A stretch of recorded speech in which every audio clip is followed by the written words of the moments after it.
Hello guys, magandang hapon.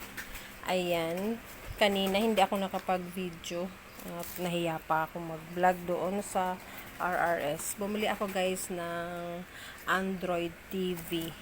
So, para mas madaling makapanood ng YouTube and syempre makonect ko na dito yung aking channel. Kasi para itong alaga ko, kapatid ni mama, si Nanay Mary, ay makakapanood lagi ng mga vlog ko. Kasi lagi niya akong sinasabihan na mag-vlog na. So, ayan. Ako na sana ang magkakabit guys. Kaso, nung binuksan ko na, kahit merong manual, ay mahirap palang ikabit. Iko-connect. Ididikit dyan sa wall. So, maliit lang yung sala ng aming farmhouse. Ito lang. So, ang kinuha ko lang ay 32 inches lang. Kasi dyan ko lang siya ididikit.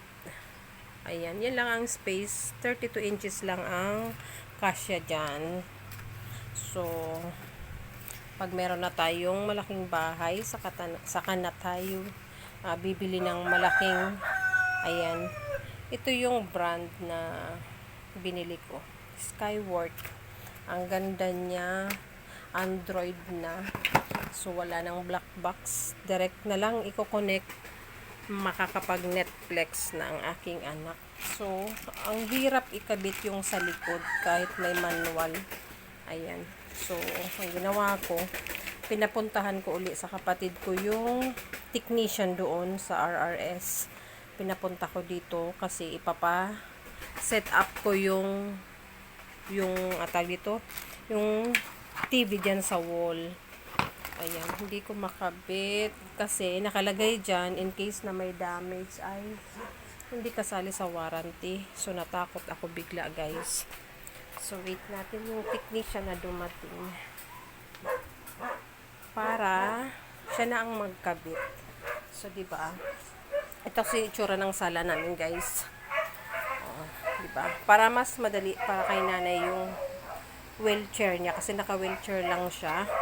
Yung isang upuan na yun ay ililipat ko dun.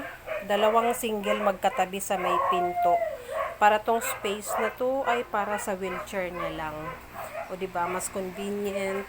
Mag-house tour ba ako? Hindi mo na ako mag-house tour. Saka na. Tapos yung maliit na room dyan.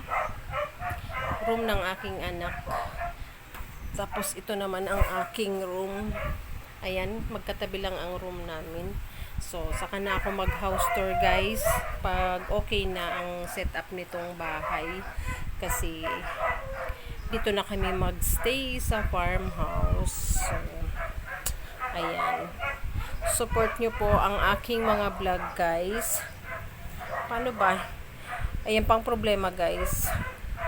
Hindi ako marunong mag-edit kung paano pagdudugtungin yung mga putol na video. Ayan. Ayan guys, sana support nyo po yung mga vlog ko kasi balang araw ito yung makakatulong para sa maintenance na gamot ng aking alaga. And syempre, magstay ako dito sa farm para alagaan ang kapatid ni mama na may sakit na aneurysm.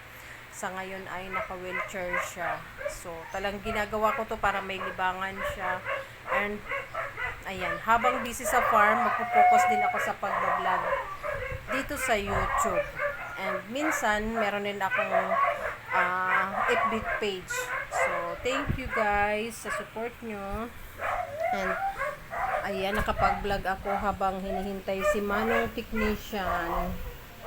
Thank you for watching guys. Please like, comment, and subscribe sa aking channel. Bye-bye.